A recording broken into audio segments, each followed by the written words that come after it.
Hello খোকা, কবে বাড়ি আসবি? উফ বাবা, আমি অফিসে আছি, কতবার বলেছি এ সময় ফোন দেবে না। খুব বিরক্ত হয়ে নিরঞ্জন ফোনটা রেখে দিল। ফোনের এপাশে যে কত না বলা কথা ও শুনতে পেল না, সেদিকে হুঁশই নেই নিরঞ্জনের।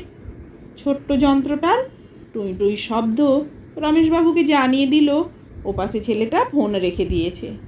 আরও যে অনেক কথা বাকি ছিল। নাতিটা কেমন আছে জানা বাকি ছিল। সে সদ্য দাদু বলতে শিখেছিল, এখন বোধহয় আর বলেও না, কথাই তো হয় না, বৌমা বলতেও দেয় না।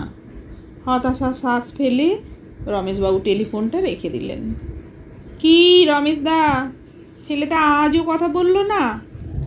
আরে না না, ছেলে ব্যস্ত তো অনেক, অফিসে অনেক উঁচু পদে আছে তো, তাই। তা তো উঁচু পদে থেকে লাভ কি দাদা, যদি নিজের বাবা মা তার বাড়িতে স্থান না পায়?